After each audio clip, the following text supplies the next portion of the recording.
భూముల రీసర్వే 2.0 ఎలా జరుగుతోంది? రైతుల అభ్యర్థనలను అధికారులు పరిశీలిస్తున్నారా? వారికి నోటీసులు ఇచ్చాకే భూముల కొలతలు వేస్తున్నారా? వివాదాల పరిష్కారం ఎలా ఉంటుంది? రైతుల మనోగతం ఏమిటి? ఈ ప్రశ్నలకు వాస్తవిక సమాధానాలు తెలుసుకునేందుకు ఏపీ ముఖ్యమంత్రి చంద్రబాబు స్వయంగా రంగంలోకి దిగారు. ఇవాళ ఉదయం ఆయన పశ్చిమ గోదావరి జిల్లా సిద్ధాంతం గ్రామాన్ని సందర్శించనున్నారు. ఇక ఏపీ ప్రభుత్వం అత్యంత ప్రతిష్టాత్మకంగా చేపట్టిన మీ భూమి మీ హక్కు భూ రికార్డుల ప్రక్షాళన కార్యక్రమంలో సీఎం చంద్రబాబు భాగస్వాములు కానున్నారు. సిద్ధాంతం గ్రామంలో నిర్వహించనున్న భారీ బహిరంగ సభలో సీఎం పాల్గొని రైతులకు నూతన పట్టాదారు పాస్ పుస్తకాలను స్వయంగా పంపిణీ చేస్తారు. అనంతరం స్థానిక రైతులతో ముఖాముఖి నిర్వహించి వారి సాధక బాధకాలను తెలుసుకోనున్నారు. ఆ తర్వాత తెలుగుదేశం పార్టీ స్థానిక నాయకులు కార్యకర్తలతో సమీక్ష సమావేశం నిర్వహిస్తారు. గత ప్రభుత్వ హయాంలో భూ రికార్డులు పాస్ పుస్తకాల్లో దొర్లిన అనేక తప్పులను సరిదిద్దడమే లక్ష్యంగా ప్రస్తుత ప్రజా ప్రభుత్వం ఈ బృహత్తర కార్యక్రమానికి శ్రీకారం చుట్టింది. భూ యజమానుల సమక్షంలోనే క్షేత్రస్థాయిలో రీసర్వే నిర్వహించి వారి పూర్తి అంగీకారం తీసుకున్న తర్వాతే తుది రికార్డులను ఖరారు చేస్తున్నారు. ఈ ప్రక్రియలో మరింత పారదర్శకత కోసం ముఖ్యమంత్రి చంద్రబాబు ప్రతి నెలా నేరుగా క్షేత్రస్థాయికి వెళ్లి అధికారుల చేత భూ వివరాలను చదివించి మరీ రైతులకు కొత్త పాస్ పుస్తకాలను అందజేస్తున్నారు. రాష్ట్రంలో కూటమి ప్రభుత్వం అధికారంలోకి వచ్చిన నాటి నుంచి భూముల రీసర్వే పనులను వేగవంతం చేసింది. గడిచిన జనవరి నెల నుంచి ఇప్పటి వరకు రాష్ట్ర వ్యాప్తంగా మొత్తం 6,688 గ్రామాల్లో సర్వే ప్రక్రియ పూర్తయింది. ఇందులో 6,459 గ్రామాలకు చెందిన దాదాపు 26.46 లక్షల మంది రైతులకు నూతన పట్టాదారు పాస్ పుస్తకాలను ప్రభుత్వం విజయవంతంగా పంపిణీ చేసింది. రాబోయే 9 నెలల కాలంలో మరో 10,357 గ్రామాల్లో రీసర్వేను ముగించి అదనంగా 67.32 లక్షల పాస్ పుస్తకాలను అందించాలని ముఖ్యమంత్రి అధికారులకు స్పష్టమైన లక్ష్యాన్ని నిర్దేశించారు. సోషల్ మీడియాలో వైరల్ గా మారిన వృద్ధుడి వీడియోపై ఏపీ సీఎం చంద్రబాబు స్పందించారు. ఇవాళ వృద్ధుడిని కలుస్తానని మాటిచ్చారు. సిద్ధాంతంలో కలుద్దామని ఎక్స్ వేదికగా చంద్రబాబు ప్రకటించారు. పశ్చిమ గోదావరి జిల్లా కామధేనువలంకకు చెందిన వృద్ధుడు సత్యనారాయణను సీఎం చంద్రబాబు కలవాలనుకున్నారు. 9న సీఎం చంద్రబాబు సిద్ధాంతం వస్తారని అప్పుడు కలుద్దామంటూ ఓ యువకుడు తాతకు చెబుతూ వీడియో తీశాడు. తర్వాత దాన్ని సోషల్ మీడియాలో పెట్టాడు. సత్యనారాయణకు చంద్రబాబు మీద ఎంత అభిమానం ఉందో తెలిపే వీడియో సోషల్ మీడియాలో వైరల్ గా మారింది. అయితే వృద్ధుడి వీడియోలపై సీఎం చంద్రబాబు స్పందించారు. సత్యనారాయణ గారు సిద్ధాంతంలో కలుద్దామంటూ ట్వీట్ చేశారు. దీంతో సత్యనారాయణ ఉబ్బి తబ్బిబ్బవుతున్నాడు. ముఖ్యమంత్రి ఎప్పుడు వస్తారా, ఎప్పుడు కలుద్దామా అని తహతహలాడుతున్నారు. ఏపీలో టీడీపీ నుంచి రాజ్యసభకు ఎంపికైన 3 అభ్యర్థులు నేడు నామినేషన్ దాఖలు చేయనున్నారు. ఇప్పటికే జనసేన అభ్యర్థి లింగంనేని రమేష్ నామినేషన్ దాఖలు చేయడం పూర్తయింది. టీడీపీ నుంచి రాజ్యసభ అభ్యర్థులు భాష్యం రామకృష్ణ, సానా సతీష్, చింతకాయల విజయ్ను సీఎం చంద్రబాబు అధికారికంగా ప్రకటించారు. ఇక వీరి 3 సీఎం చంద్రబాబు తన క్యాంపు కార్యాలయానికి పిలిపించి మాట్లాడారు. రాజ్యసభలో ఏపీ గళాన్ని వినిపించాలని, ప్రజా సమస్యల పరిష్కారం కోసం కృషి చేయాలని కోరారు. అనంతరం బీఫారాలను సీఎం చంద్రబాబు అందించారు. ఈ సందర్భంగా సీఎంకు టీడీపీ రాజ్యసభ అభ్యర్థులు కృతజ్ఞతలు తెలిపారు. రాజ్యసభకు ఎంపికైన సానా సతీష్, భాష్యం రామకృష్ణ, చింతకాయల విజయ్ ముందుగా రాజధాని ప్రాంతంలోని వెంకటపాలెంలోని వెంకటేశ్వర స్వామి ఆలయంలో ఉదయం 10 గంటలకు పూజలు నిర్వహించనున్నారు. ఆ తర్వాత అక్కడి నుంచి 3 అభ్యర్థులు సైకిళ్లపై ర్యాలీగా అసెంబ్లీకి చేరుకుంటారు. 10 గంటల 45 నిమిషాలకు నామినేషన్లు సమర్పిస్తారు. వీరి నామినేషన్లను కూటమిలోని టీడీపీ, జనసేన, బీజేపీ ఎమ్మెల్యేలు బలపరచనున్నారు. సానా సతీష్ రెండోసారి రాజ్యసభకు వెళ్తుండగా భాష్యం రామకృష్ణ, చింతకాయల విజయ్ తొలిసారి పెద్దల సభలోకి అడుగుపెట్టనున్నారు. సీఎం రేవంత్ రెడ్డి ఇవాళ హైదరాబాద్ లో పర్యటించనున్నారు. కొత్తగూడలోని ఇజ్జత్ నగర్ లో సైబరాబాద్ మున్సిపల్ కార్పొరేషన్ నూతన కార్యాలయ భవన నిర్మాణానికి సాయంత్రం 5 గంటలకు సీఎం శంకుస్థాపన చేయనున్నారు. 161 కోట్ల అంచనా వ్యయంతో ప్రధాన కార్యాలయ భవనాన్ని అత్యాధునిక శైలిలో నిర్మించేందుకు సీఎంసీ అధికారులు కసరత్తు చేస్తున్నారు. సీఎంసీ భవనం నిర్మాణం కోసం కేటాయించిన స్థలం 3 ప్రధాన రోడ్లు కలిపే ప్రాంతంలో ఉంది. మాదాపూర్ నుంచి హైటెక్స్, హెచ్ఐసిసి వెళ్లే మార్గంలో ఉన్న మొండికుంట దగ్గర సుమారు 4 ఎకరాల స్థలాన్ని సీఎంసీ ప్రధాన కార్యాలయ భవన నిర్మాణం కోసం కేటాయించారు. ఈ 4 ఎకరాల్లో 1.5 ఎకరాల స్థలంలో ప్రధాన కార్యాలయ భవనాన్ని G+8 అంతస్తుల నుంచి 12 అంతస్తుల వరకు నిర్మించాలని ప్రాథమికంగా నిర్ణయించారు. మిగిలిన 2.5 ఎకరాల స్థలం మొండికుంట చెరువు బఫర్ జోన్లో ఉండడంతో దాంట్లో ఎలాంటి నిర్మాణాలు చేపట్టకుండా కేవలం ల్యాండ్స్కేపింగ్ చేసి పచ్చదనం కోసం ఉపయోగించుకోనున్నారు. ఇక ఇటు ఎంతో కాలంగా ఎదురు చూస్తున్న బాచుపల్లి ఫ్లైఓవర్ ఇవాల్టి నుంచి అందుబాటులోకి రానుంది. మొత్తం 141 కోట్ల వ్యయంతో 1.3 కిలోమీటర్ల మేర 4 లైన్లతో నిర్మించిన ఈ ఫ్లైఓవర్ ను సీఎం రేవంత్ రెడ్డి ప్రారంభించనున్నారు. దీంతో బాచుపల్లి, బౌరంపేట, మల్లంపేట, మియాపూర్, గండి మైసమ్మ, ప్రగతినగర్ పరిసర ప్రాంతాల ప్రజలు ట్రాఫిక్ కష్టాలు తీరనున్నాయి. ఇక ఫ్లైఓవర్ అందుబాటులోకి రానుండడంతో మియాపూర్ టు గండి మైసమ్మ మార్గంలో వెళ్లే వాహనదారులు ఇక బాచుపల్లి జంక్షన్లో ఆగే పరిస్థితే ఉండదు. కాంగ్రెస్ పార్టీ నేతృత్వంలోని ఇండీ కూటమి ఇవాళ ఇండియా జన్బంధన్ పేరుతో కీలక సమావేశం నిర్వహించనుంది. ఈ సమావేశానికి 23 రాజకీయ పార్టీలకు చెందిన నేతలు హాజరు కానున్నారని కాంగ్రెస్ నేత జైరాం రమేష్ తెలిపారు. విపక్షాల కూటమి ఐక్యంగా ముందుకు సాగుతుందని పేర్కొన్నారు. అయితే కొన్ని పార్టీలు మాత్రం ఈ సమావేశానికి రావడం లేదని, వ్యక్తిగత కారణాలతో హాజరు కావడం లేదని సమాచారం ఇచ్చాయని తెలిపారు. ప్రధాని మోదీ అవలంబిస్తున్న ప్రజా వ్యతిరేక విధానాలపై అన్ని విపక్ష పార్టీలు తీవ్ర ఆవేదనతో ఉన్నాయన్నారు. ఇండియా జనబంధన్ సమావేశం ప్రధానంగా 2029 సార్వత్రిక ఎన్నికలపైనే దృష్టి పెట్టనుంది. ప్రధాని మోదీ నేతృత్వంలోని కేంద్ర ప్రభుత్వ వైఫల్యాలు, జాతీయ అంశాలపై చర్చించి ఉమ్మడి వ్యూహాన్ని రూపొందించనున్నట్లు తెలుస్తోంది. ఇక మరోవైపు తమిళనాట డీఎంకే, పశ్చిమ బెంగాల్లో టీఎంసీ ప్రభుత్వాలు కుప్పకూలిన ధర్మిలా ఇండీ మిత్రపక్షాల ఐక్యతను కొనసాగించడమే లక్ష్యంగా నిర్వహిస్తున్న ఈ సమావేశానికి డీఎంకే హాజరు కావడం లేదు. తమిళనాడులో కాంగ్రెస్ ఏకపక్షంగా టీవీకేకు మద్దతివ్వడమే ఇందుకు కారణం. మరోవైపు ఆమ్ ఆద్మీ పార్టీ ఇండియా కూటమికి దూరంగా ఉన్నట్లు బహిరంగంగానే ప్రకటించింది. జన్బంధన్ సమావేశం కోసం మమత ఆదివారమే కోల్కతా నుంచి ఢిల్లీకి చేరుకున్నారు. ఇక తాజాగా నిర్వహించనున్న ఇండియా జనబంధన్ సమావేశానికి తటస్థ వేదికను ఎంచుకున్నారు. గతంలో జరిగిన 2 సమావేశాలు AICC chief Kharge, Congress MP Rahul నివాసాల్లో జరిగాయి. అయితే ఈసారి ఢిల్లీలోని కాన్స్టిట్యూషన్ క్లబ్లో నిర్వహించనున్నారు. ఇక మమతా బెనర్జీకి ఈ సమావేశం అత్యంత కీలకంగా మారింది. అసెంబ్లీలో ఎన్నికల్లో ఓడిపోయిన తర్వాత కేంద్రంపై పోరాటం చేస్తామని ఆమె ప్రకటించారు. ఈ క్రమంలో ప్రస్తుతం ఆమె దృష్టి అసెంబ్లీపై లేదని, పార్లమెంటుపైనే ఉందని పార్టీ వర్గాలు చెబుతున్నాయి. బసిరహత్ లోక్సభ స్థానం నుంచి ఆమె పోటీ చేస్తే కాంగ్రెస్ మద్దతు అవసరమవుతుందని, ఇదే సమయంలో కమ్యూనిస్టుల దన్ను కూడా అవసరమే. కానీ ఈ విషయాన్ని గోప్యంగా ఉంచుతున్న మమత ఇండియా బ్లాక్ ద్వారా సాయం పొందాలని చూస్తున్నట్లు విశ్లేషకులు భావిస్తున్నారు. Oil and natural gas corporation కి నాసిరకం వెరైటీస్ సరఫరా చేశారన్న ఆరోపణలు నిగ్గు తేల్చేందుకు గనుల శాఖ సిద్ధమైంది. ఈ వ్యవహారంపై విజిలెన్స్ విచారణకు 3 సీనియర్ అధికారులతో ప్రభుత్వం ఏర్పాటు చేసిన కమిటీ ఇవాల్టి నుంచి సమగ్ర విచారణ ప్రారంభించనున్నట్లు తెలుస్తుంది. ఇటు ఏపీ ఎండీసీ, అటు గనుల శాఖ డైరెక్టరేట్ పరిధిలో ఉన్న వెరైటీస్ కొనుగోలు, సరఫరాకు సంబంధించిన సమాచారాన్ని తెప్పించుకొని పరిశీలన చేయనుంది. 2019-2025 మధ్యకాలంలో ఓఎన్జీసీకి బి గ్రేడ్ వెరైటీస్ సరఫరా చేసిన ప్రైవేట్ కంపెనీలు ఆంధ్రప్రదేశ్ ఖనిజాభివృద్ధి సంస్థ నుంచి ఎంత మొత్తంలో బి గ్రేడ్ వెరైటీస్ కొన్నాయి, కేంద్ర సంస్థకు ఏ పౌడర్ సరఫరా చేశాయి తదితర అంశాలపై అధికారులు మదింపు చేయనున్నారు. ఇక విచారణలో భాగంగా ఓఎన్జీసీ సంస్థను కూడా సంప్రదించనున్నారు. అధికారికంగా టెండర్ దక్కించుకున్న సంస్థలు ఏ మేరకు బి గ్రేడ్ వెరైటీస్ ను సరఫరా చేశాయో ఆయా సంస్థల నుంచే సమాచారం తీసుకుని ఏపీ ఎండీసీ, డీఎంజీ కార్యాలయాల్లో అందుబాటులో ఉన్న డేటాతో సరిపోల్చి వాస్తవాలను తేల్చనున్నారు. ఇక వాస్తవానికి మినరల్ డీలర్ లైసెన్స్ ద్వారా మంగంపేటలో ఉన్న పరిశ్రమలు, కంపెనీలు, పల్వరైజింగ్ మిల్లులు ఎండీసీ నుంచి ఎంత మేర బి గ్రేడ్ వెరైటీస్ కొన్నాయి, వాటిని ఏం చేశాయన్న లెక్కలు ఉన్నాయి. వీటి ద్వారా ఓఎన్జీసీ టెండర్ దక్కించుకున్న కంపెనీలు గత 5 ఏళ్లలో ఎండీసీ నుంచి కొన్న బి గ్రేడ్ వెరైటీస్ ఎంత, ఓఎన్జీసీకి సరఫరా చేసిందెంత అన్నది సులువుగా తేలిపోతుంది. వీటిని అధికారులు పరిశీలన చేస్తారు. కాగా అధికారులతో కూడిన మరో బృందం ఇవాళ మంగంపేటకు వెళ్లనున్నారని సమాచారం. కొన్ని కంపెనీలకు కొమ్ము కాసేలా విజిలెన్స్ విచారణకు దారి మళ్లించడానికి ఓ నాయకుడు తెర వెనుక మంత్రాంగం నడుపుతున్నారు. ఓఎన్జీసీ టెండర్లలో జరిగిన గోల్మాల్పై కాకుండా మిగతా అంశాల వల్ల దారుణాలు జరిగిపోతున్నాయంటూ విచారణను పక్కదారి పట్టించేందుకు ప్రయత్నాలు చేస్తున్నారు. లిక్కర్ స్కామ్ విచారణలో జగన్ పీఏ కేఎన్ఆర్ బంధువులు, స్నేహితులకు సిట్ నోటీసులు జారీ చేసింది. కడపలోని రాజారెడ్డి వీధికి చెందిన ఓ సూపర్ మార్కెట్ యజమానికి, జగన్ హయాంలో వైవీయూ పాలక మండలి సభ్యుడికి, కేఎన్ఆర్ బంధువులకు నోటీసులు ఇవ్వడం కడపలో ప్రకంపనలు సృష్టించింది. సిట్ ఇప్పటికే కేఎన్ఆర్ను విచారించింది. కేఎన్ఆర్ ఆర్థిక లావాదేవీల్లో కొన్ని కడపకు సంబంధం ఉండడంతో అక్కడ కొందరికి సిట్ నోటీసులు ఇచ్చినట్లు తెలుస్తుంది. వారిని విచారించేందుకు సోమవారం కడపకు సిట్ బృందం రానున్నట్లు సమాచారం.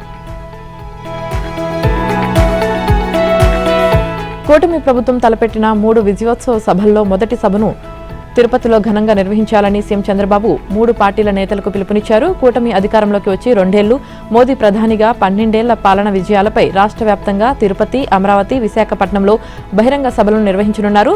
తిరుపతి సభను సుపరిపాలన థీమ్తో జరపనున్నారు. దీనిపై ఆదివారం సాయంత్రం కూటమి నేతలతో సీఎం జూమ్ కాన్ఫరెన్స్ నిర్వహించారు. ఈ సందర్భంగా ఆయన మాట్లాడుతూ ఈ సభల్లో పెద్ద ఎత్తున కూటమి కార్యకర్తలను భాగస్వాములను చేయాలన్నారు. సంక్షేమ, అభివృద్ధి కార్యక్రమాలను ప్రజల్లోకి తీసుకువెళ్లేలా సభలు జరపాలని, వాటిని విజయవంతం చేయాలని కోరారు. ఈ సమావేశంలో టీడీపీ రాష్ట్ర అధ్యక్షుడు పల్లా శ్రీనివాసరావు, మంత్రి నిమ్మల రామానాయుడు, జనసేన నుంచి మంత్రి నాదెండ్ల మనోహర్, ఎమ్మెల్సీ హరిప్రసాద్, బీజేపీ నుంచి రాష్ట్ర అధ్యక్షుడు మాధవ్, మంత్రి సత్యకుమార్ పాల్గొన్నారు.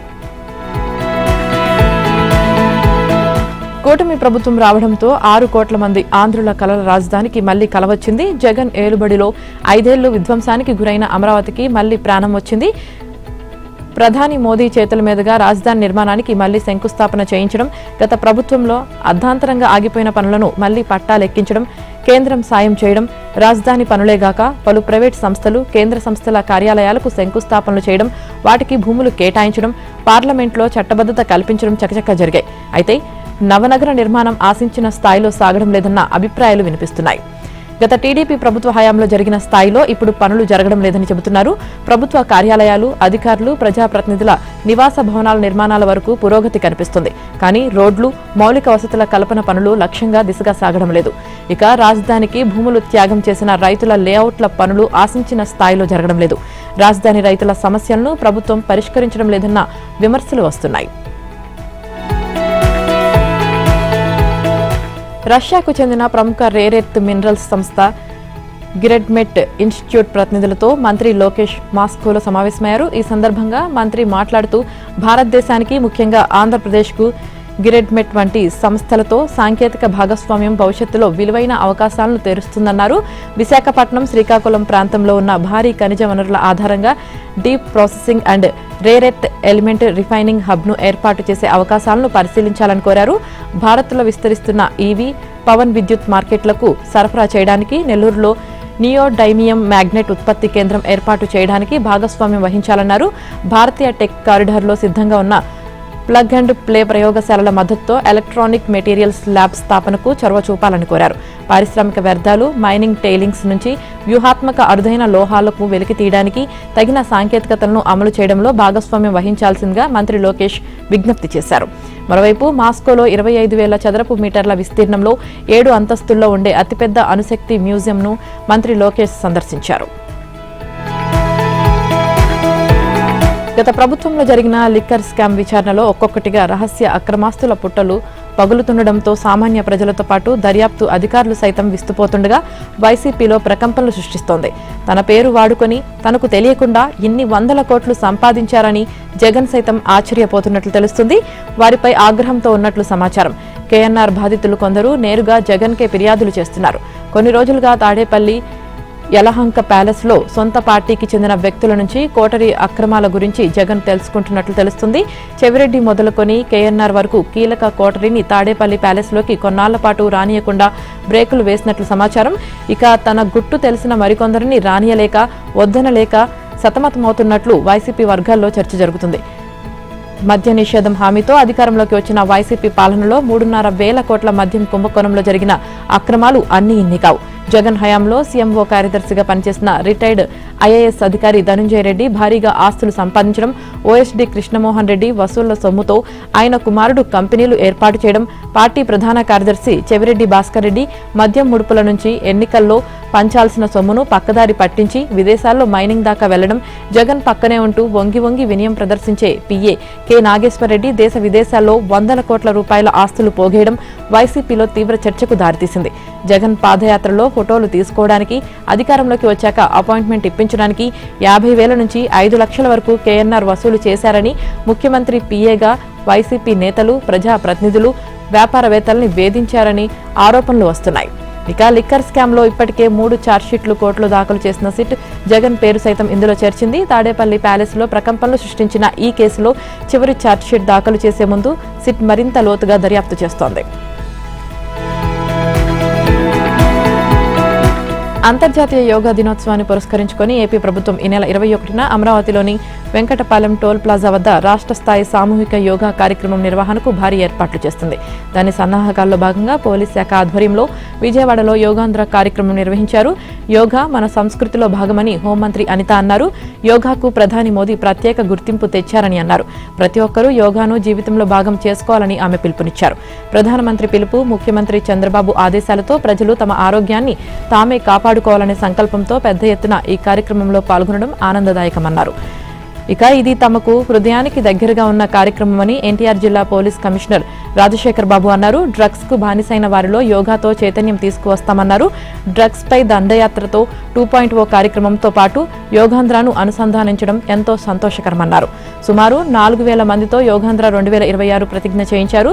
గంజాయి రహిత ఆరోగ్యవంతమైన ఆంధ్రప్రదేశ్ నిర్మాణానికి ప్రతి ఒక్కరూ తోడ్పడాలని అధికారులు పిలుపునిచ్చారు.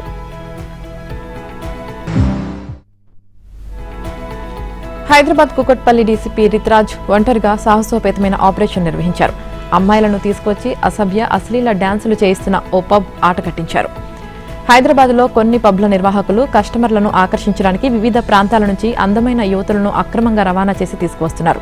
ఆ అమ్మాయిలతో కస్టమర్లపై వల్పు వల విసిరి దోచుకుంటున్నారు. ఈ క్రమంలో కేపీహెచ్బీ పరిధిలోని ఓ పబ్లో అశ్లీల డాన్సులు, అసాంఘిక కార్యక్రమాలు జరుగుతున్నాయని తెలుసుకున్న డీసీపీ రిత్రాజ్ నేరుగా రంగంలోకి దిగారు.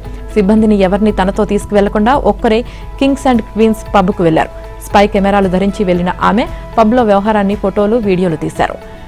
పబ్ నిర్వాహకులు వివిధ నగరాల నుంచి యువతులను రప్పిస్తున్నట్లు డీసీపీ గుర్తించారు. కస్టమర్లను ఆ యువతులు మత్తులో ముంచి వివిధ రకాల ఖరీదైన మద్యాన్ని కొనిపించి వేలల్లో బిల్లులు చేస్తున్నారు. ఇక పబ్ నిర్వాహకులు ఆ యువతులతో అర్ధనగ్న డాన్సులు చేయిస్తూ వారు వ్యభిచారానికి సైతం సిద్ధమన్నట్లు కస్టమర్లను ఆకర్షిస్తున్నారు. ఈ తతంగానంతా స్పై కెమెరాతో రికార్డ్ చేసిన డీసీపీ ఆ తర్వాత ప్రత్యేక పోలీస్ బృందాలతో అర్ధరాత్రి పబ్పై దాడి చేయించారు. పబ్ మేనేజర్ను అరెస్టు చేశారు. 4 యువకులను అదుపులోకి తీసుకుని కేసు నమోదు చేశారు. తెలంగాణలోని వివిధ ప్రభుత్వ ఆసుపత్రులకు అవసరమైన మందులు, వైద్య సామాగ్రి కొనుగోలులో అవకతవకలు, అక్రమాలపై ప్రభుత్వం ప్రత్యేకంగా దృష్టి సారించింది. 2022 ఏప్రిల్ నుంచి నేటి వరకు తెలంగాణ రాష్ట్ర వైద్య సేవలు, మౌలిక సదుపాయాల అభివృద్ధి సంస్థ ఆధ్వర్యంలో జరిగిన కొనుగోళ్ల లెక్కలన్నీ తేల్చేందుకు సిద్ధమైంది. దీనిపై ముఖ్యమంత్రి రేవంత్ రెడ్డి స్వయంగా విజిలెన్స్ విచారణకు ఆదేశించారు. టీజీఎంఎస్ ఐడీసీ వేదికగా 2022 ఏప్రిల్ 1 నుంచి 2026 మార్చి 31 వరకు జరిగిన సుమారు 3,500 కోట్ల విలువైన మందుల కొనుగోళ్లు, టెండర్ల ప్రక్రియపై సమగ్ర విచారణ జరిపించాల్సిందిగా విజిలెన్స్ అండ్ ఎన్ఫోర్స్మెంట్ విభాగానికి సూచించారు. ఈ మేరకు వివరాల కోసం విజిలెన్స్ అండ్ ఎన్ఫోర్స్మెంట్ విభాగం రీజనల్ అధికారి తాజాగా టీజీఎంఎస్ ఐడీసీ మేనేజింగ్ డైరెక్టర్ గౌరవ్కు రాసిన లేఖ చర్చనీయాంశంగా మారింది.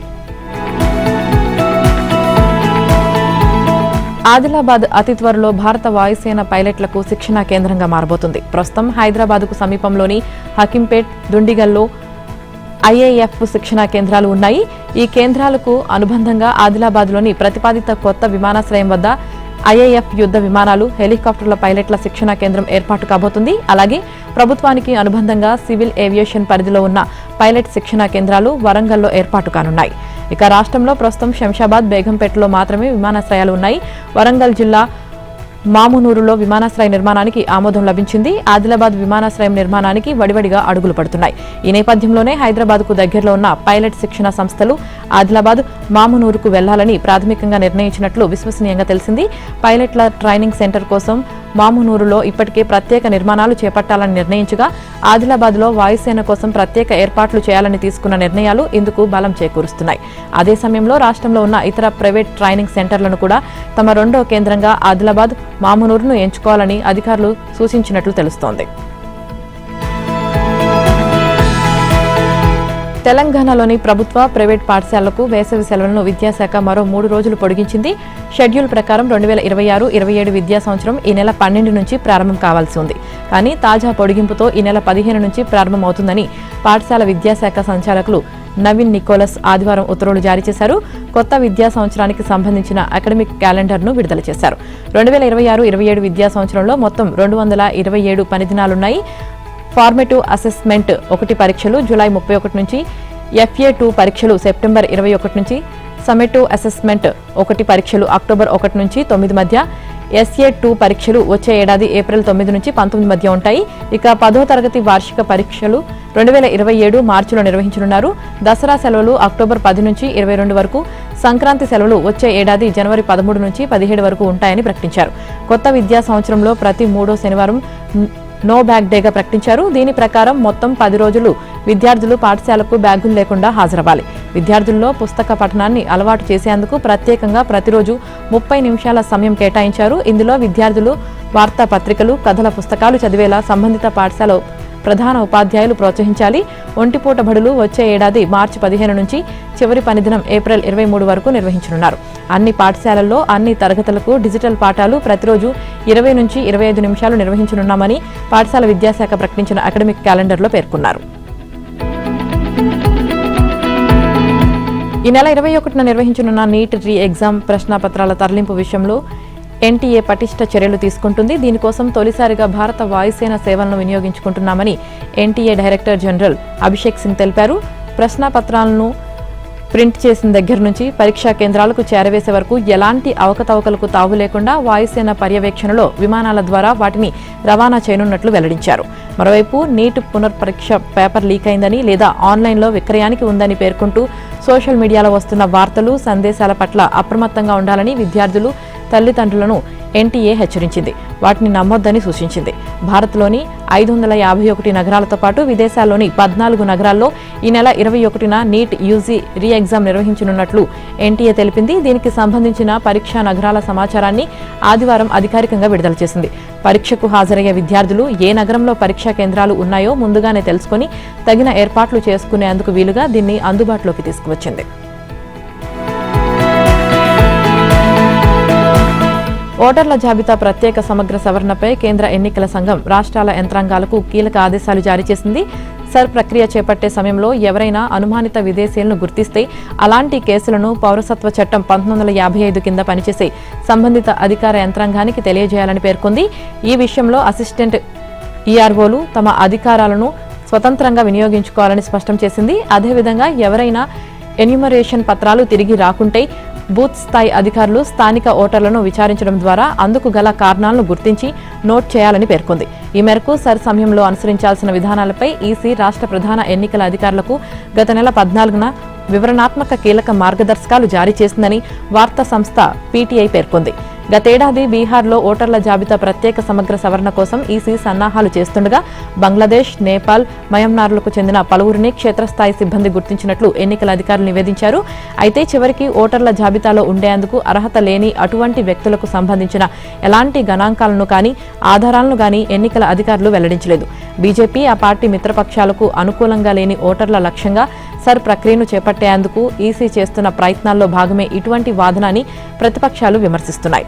ఇక ఈసీ ఏపీ, తెలంగాణ సహా 16 రాష్ట్రాలు 3 యూటీల్లో సర్ 3వ దశను గత నెల 14న ప్రారంభించింది. మే 30 నుంచి 36.73 కోట్ల ఓటర్లకు సంబంధించిన ప్రక్రియను దశల వారీగా చేపట్టింది. బెంగాల్ రాజకీయం రోజురోజుకు ముదురుతోంది. ఎంపీలు, ఎమ్మెల్యేలు టీఎంసీ నుంచి వెళ్లిపోతుండటంతో మమతా బెనర్జీ చర్యలు మొదలుపెట్టారు. పార్టీలో నెంబర్ 2గా ఉన్న అభిషేక్ బెనర్జీకి అధికారాలను తగ్గించే ప్రయత్నం చేశారు. ఇప్పటికే 58 మంది ఎమ్మెల్యేలు మమతపై తిరుగుబాటు చేయగా ఇప్పుడు ఎంపీలు సైతం టీఎంసీకి గుడ్ బై చెప్పనున్నట్లు సమాచారం. ఈ క్రమంలో కోల్కతాలోని మమతా నివాసంలో 3 సార్లు నిర్వహించిన సమావేశానికి కేవలం 8 మంది ఎంపీలు, 10 మంది ఎమ్మెల్యేలు మాత్రమే హాజరయ్యారు. టీఎంసీలో నెంబర్ 2గా అభిషేక్ బెనర్జీ వైఖరి వల్లే నేతలు పార్టీని వీడుతున్నట్లు ఆరోపించారు.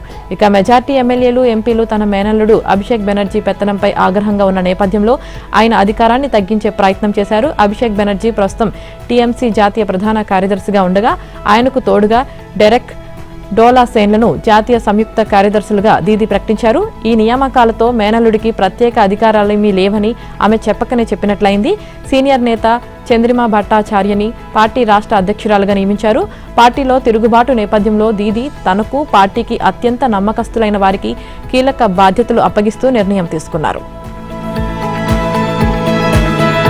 తమిళనాడు ముఖ్యమంత్రిగా విజయ్ అయినప్పటి నుంచి పొలిటికల్ ఎంట్రీ ప్రకటనలు పెరిగిపోతున్నాయి. బీజేపీకి అన్నామలై రాజీనామా చేసిన తర్వాత ప్రజా ఉద్యమాన్ని చేపడుతున్నట్లు పిలుపునిచ్చారు. మొన్నటికి మొన్న సూపర్ స్టార్ రజనీకాంత్ భార్య సైతం మక్కల్ మేడై పేరుతో ఎన్జీఓ ఉద్యమాన్ని చేపట్టారు. ఇప్పుడు ఏకంగా డాన్స్ మాస్టర్ రాఘవ లారెన్స్ సైతం పొలిటికల్ ఎంట్రీపై ఈ నెల 11న ప్రకటన చేస్తానంటూ ఎక్స్ వేదికగా ట్వీట్ చేశారు. తిరుచి ఈస్ట్ స్థానానికి విజయ్ రాజీనామా చేయడంతో ఆ స్థానంలో లారెన్స్ పోటీ చేస్తారంటూ సోషల్ మీడియాలో ప్రచారం జరుగుతుంది. దీనిపై ఎక్స్లో ఆయన స్పందించారు. తిరుచి ఈస్ట్ నుంచి తాను పోటీ చేస్తున్నట్లు సోషల్ మీడియాలో ప్రచారం జరుగుతున్న విషయం తన దృష్టికి వచ్చిందన్నారు. ప్రస్తుతం తాను బెంజ్ సినిమా షూటింగ్లో బిజీగా ఉన్నానని 10వ తేదీతో ఈ షెడ్యూల్ పూర్తవుతుందన్నారు. తన జీవితానికి సంబంధించిన ఒక ముఖ్యమైన విషయాన్ని వచ్చే గురువారం ప్రకటిస్తానంటూ ఎక్స్లో పేర్కొన్నారు. సినిమాలను వదిలేసి రాజకీయాల్లోకి వెళ్లిన విజయ్ సక్సెస్ అవడంతో అదే బాటలో పలువురు ప్రయాణం చేస్తున్నారని రాజకీయ విశ్లేషకులు చెబుతున్నారు. విజయ్కి తామే ప్రత్యామ్నాయం అని చెప్పుకోవడానికి ఇలా ప్రజా ఉద్యమాల పేరుతో మొదలు పెడుతున్నారంటూ పలువురు ఆరోపిస్తున్నారు. ఆఫ్ఘనిస్తాన్తో జరుగుతున్న ఏకైక టెస్టులో భారత పట్టు బిగించింది. అరంగేట్రంలోనే స్పిన్ ఆల్రౌండర్ మానస్ సుధార్ 3 వికెట్లతో సుడులు తిరిగే బంతులతో మ్యాజిక్ చేశాడు.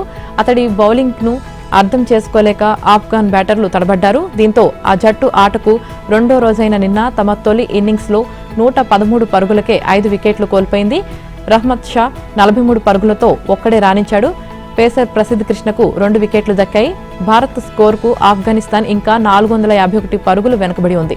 అంతకుముందు భారత్ తమ తొలి ఇన్నింగ్స్ను 8 వికెట్లు కోల్పోయి 564 స్కోర్ వద్ద డిక్లేర్ చేసింది. గిల్ 126, రిషబ్ పంత్ 81, వాషింగ్టన్ సుందర్ 52 రన్స్తో అదరగొట్టారు. ఆఫ్ఘాన్ యువ పేసర్ మహ్మద్ షలీం 6 వికెట్లతో ఆకట్టుకున్నాడు. ఓవర్ నైట్ స్కోర్ 3 వికెట్ల నష్టానికి 368తో 2వ రోజు ఆటను ఆరంభించిన భారత తొలి సెషన్లో పంత్ ఆకట్టుకున్నాడు. అటు పేసర్ సలీం సఫీ సైతం భారత బ్యాటర్లను ఇబ్బంది పెడుతూ 3 వికెట్లు తీశాడు. తొలి గంట ఆటలోనే గిల్ను సలీం అవుట్ చేయడంతో 4వ వికెట్కు 169 పరుగుల భాగస్వామ్యం ముగిసింది. ఆ తర్వాత పంత్ సెంచరీ వైపు సాగిన స్పిన్నర్ కరోటే ఓవర్లో వెనుదిరిగాడు.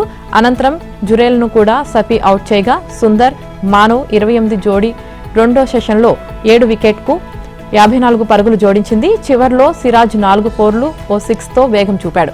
మానవ్, సిరాజ్ వికెట్లను కూడా సఫీనే తీయగా సుందర్ హాఫ్ సెంచరీ తర్వాత భారత్ తమ ఇన్నింగ్స్ను డిక్లేర్ చేసింది. ఆఖరి సెషన్లో ఆఫ్ఘాన్ బ్యాటర్లను మానవ్ కుదురుకోలేనివ్వలేదు. ఇక దీంతో 5 వికెట్లతో ఆ జట్టు 2వ రోజును ముగించింది.